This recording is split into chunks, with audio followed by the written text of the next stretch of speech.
Alright, what's going on, guys? Spoiler discussion for Avengers Infinity War.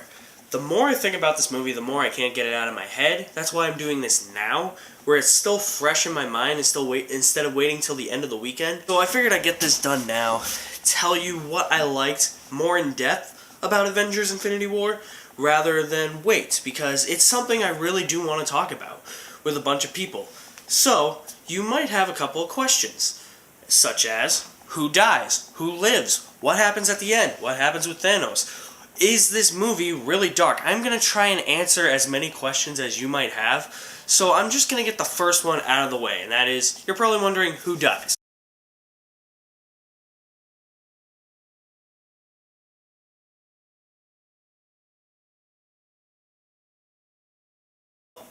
I wrote a list. It's quite a long list. Because you would expect going into this that maybe 3 or 4 of them would die. No, 15. They kill off 15 people. So, I'm going to tell you who dies. Heimdall, Loki, Gamora, Nick Fury, Maria Hill, Scarlet Witch, Drax, Mantis, Groot, Vision, Black Panther, Star-Lord, Spider-Man, Doctor Strange, and Bucky, aka the White Wolf. All of them die. This ending to this movie is probably going to be one of the most talked about things, because they all die. Thor hits Thanos with his new weapon, I forget the name of it, but it's like with his new weapon, it's like an axe, and I was just like, Thanos just got taken out like a little bitch, but then he's like, you should have went for the head. And he snaps his fingers, and everybody starts disintegrating. This is how most of these people die. They start disintegrating. Because Thanos is trying to wipe out the population, because everything's overpopulated. It's just when that's happening before your eyes, it's just shock value, you know? You're just like, holy shit. They're all fucking dying. I think everybody before the disintegration, like, the ones that died before, like Heimdall, Gamora, Loki, I think they're dead. Everybody that disintegrated, I think, is going to come back in Avengers 4. I think with Avengers 4, there's going to be time travel. I feel like this is just setting up the post-credit scene sets up Captain Marvel, but I think this is also setting up what they're going to do with Avengers 4. It's like, I kind of posed the question in my review where I was like, where do we go from here? But at the same time, it's just like, there have been set photos of the cast back in the Avengers 1 movie, so I'm like, maybe they're going to somehow get the Time Stone, the ones that survived, and they're going to go back in time and resurrect everybody and stop Thanos. I feel like that's kind of where this is going. And Thanos is a great villain. Like I said in my review, he is a fan-fucking-tastic villain. Right from the get-go. Because right from the get-go, he has one of his henchmen kill Heimdall right in front of Thor's eyes. He's got Thor tied up. And then he kills Loki. And I love what he says. I love when he calls Loki a failure. Because Loki is a failure. He was entrusted by Thanos to carry out this big plan, and Loki failed. The Avengers stopped him. So yeah, Loki's obviously going to pay for that. He gets ganked. He's got like 2 lines of dialogue and he gets ganked. The first 10 minutes of the movie just show you what you're in for. And this movie is just Thanos' movie. And the biggest surprise for me was seeing Red Skull come back. Red Skull comes back because Thanos kidnaps Gamora and he takes her to this place that he makes her reveal. I forget the name of it.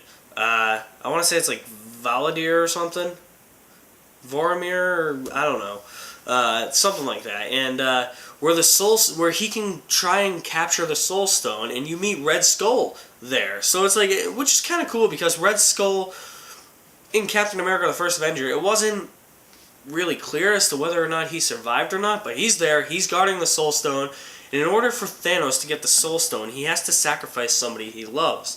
So he throws Gamora over the gorge, and she falls to her death. That's kinda... That, right to me, I was like, oh my god.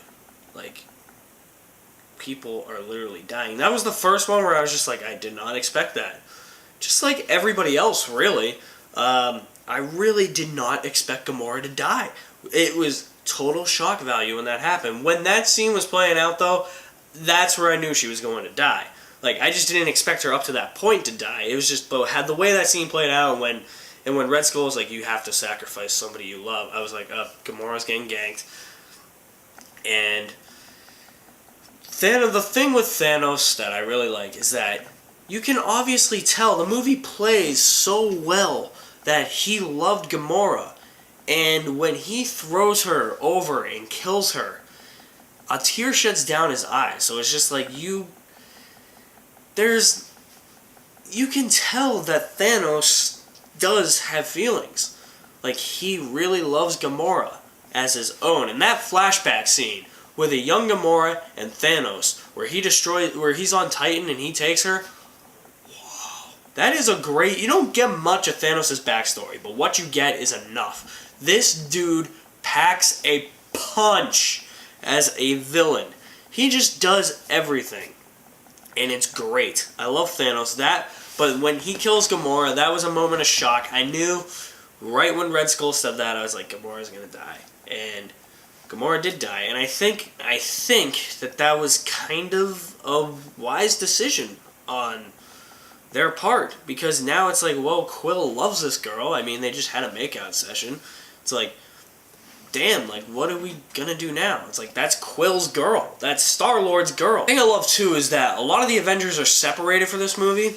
Like, Thor's got his own thing going on with Groot and Rocket, and Peter Dinklage's character, who, it was fun, you know. I wasn't huge on Peter Dinklage. I thought it was cool that they made him like a big giant, but I thought he was cool. The weapons see that scene when they're forging the new axe for Thor, it reminded me too much of like what they do in the Desolation of Smog with like the molten fire and all that. I was just like, oh, so I'm getting Hobbit vibes here. Just I don't know, that really didn't work for me. I thought it was cool, but I was like, I don't think that had to be in a comic book movie. But everything Thor finally has a really great story, and is trying to forge a new weapon to defeat Thanos, and he's there with Groot and Rocket. I love how Thor just calls Rocket's a rabbit. When he's not a rabbit, he's a raccoon. I love that. That's pure gold right there. That's pure gold. But I love how everybody's separated. You have Thor, Groot, and Rocket doing their own thing. You have Tony Stark and Spider-Man and Doctor Strange chilling with the rest of the Guardians of the Galaxy on Titan doing their own thing. And then you have everybody else, minus Ant-Man and Hawkeye, because they're not in the movie. I can confirm that. They are not in the movie. On Wakanda, battling the children of Thanos and their army. Like, it's really cool. And then Thor comes with Rocket and Groot, and they start kicking ass. The best part is when Groot and the White Wolf, which is now the Bucky Barnes, when they're fighting side by side, back to back, they just start spinning around each other. I love what Rocket says to Bucky, because you know Rocket has this thing for like arms and eyes and all that. So it's just like fake stuff, you know, like metal arms and fake eyes and all that. So it's just funny when it's like, how much? And then Bucky's like, it's not for sale. And then Rocket says, no, not the gun, the arm. I just died. I was like, they brought it back. They brought that joke back.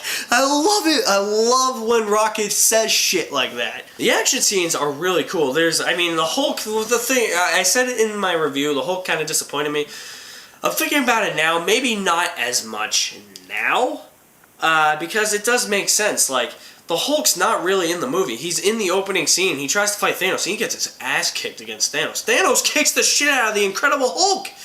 But, like, for the rest of the movie, he doesn't come out of Bruce Banner, which Bruce Banner tries to get the Hulk to come out, but the Hulk ultimately decides when he wants to come out. That's the thing.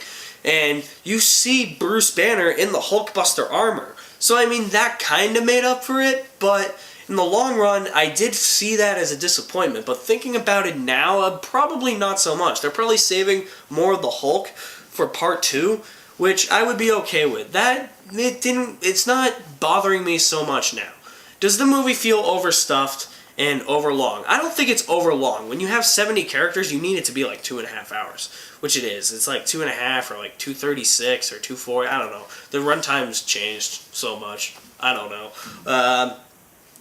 But overstuffed, I mean, at times, because it does jump around a lot. There's probably a few scenes in the middle of the movie that jump around within maybe like 10 or 15 minutes. And it just feels a bit jumbled there. And then in the middle of the movie, there's not a lot of action going on. There's still stuff going on that's interesting, but there's not a huge like action scene in the middle of the movie, at least from memory. But I should know that because the movie's fresh in my mind. So, the coolest part, Iron Spider. Iron Spider was really cool. When Spider-Man gets the new suit, that was really cool, and it was really cool to see like the legs come out of him and like try and fight. Yeah, that was cool. I just really think that ending, it's like the cliffhanger of the century. No matter what, you hate the movie or you love the movie, I think everybody's just going to be talking about the ending for a really, really, really long time. At least until maybe they'll forget about it a little bit when Ant-Man and the Wasp comes out, but when Captain Marvel comes out, I think everybody's going to revert back to this ending, because the post-credits scene is Nick Fury and Maria Hill disintegrating.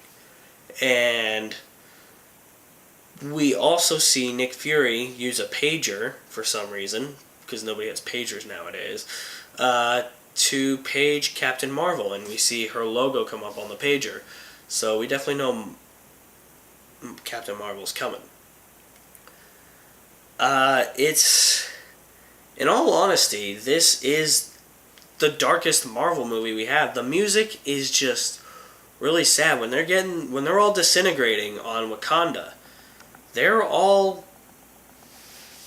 it's really sad music, and you just can't believe like that these heroes are dying. I don't think they're not, like I said, the ones that disintegrated, I don't think they're really dead. They're coming back. I mean, Black Panther disintegrated. Like, we're getting a Black Panther 2. Spider-Man disintegrated.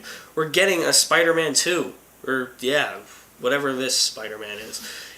But, here's what I love. I think the most touching moment of the movie is when Doctor Strange, Iron Man, Spider-Man, Drax, Mantis, and Star-Lord are all on Titan fighting Thanos, and they're all starting to disintegrate other than Tony Stark.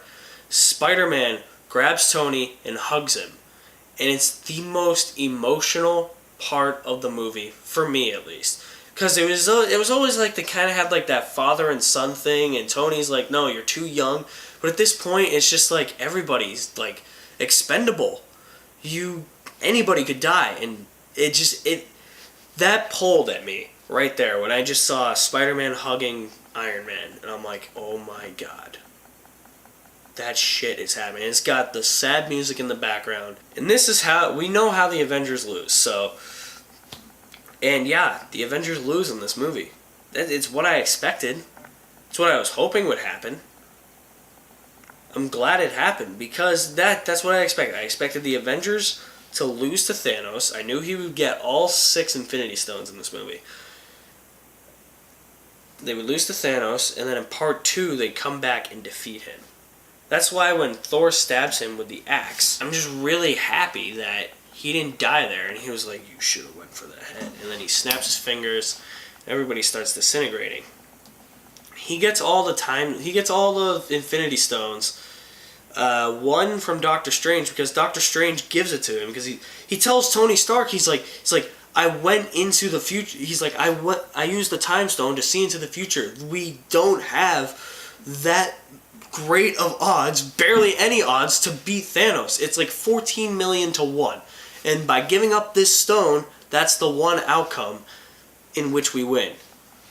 Which I thought was really interesting. That was something I did not expect. And that's how Thanos gets the time stone. This is really a movie, even now. Like, I can't talk about everything. Like, I could go on for hours about Infinity War. It's just, trying to talk about the stuff that hit me the most It's definitely the darkest Marvel movie. That ending is going to be talked about for a long time. I think that's really all I have to say for this spoiler discussion. I think those are basically the big gists and all that of what you need to know. I could go on, but what I'm going to do is I've slept on it, and in my spoiler-free review, I didn't give the movie a grade. I did do a ranking of all the Marvel Cinematic Universe movies, but I didn't give it a grade, and I'm going to give it a grade now. I'm going to give Avengers Infinity War an A-. Couple of things in there that still don't really work for me. It's definitely got its problems, but this is one of the best Marvel movies. It's emotional. It's something you really gotta think on. Just so everybody knows, Thanos is not dead. He's just chilling on some other planet on a farm. So yeah, the Avengers lose. Sad day in superhero world. But yeah, this is my spoiler discussion for Avengers Infinity War. You can check out some other videos I have done at the end of this video. I will leave all my links to my social media accounts in the description below. You guys are awesome. Thank you for watching. My name is Alex Madden, a certified G and a bona fide stud.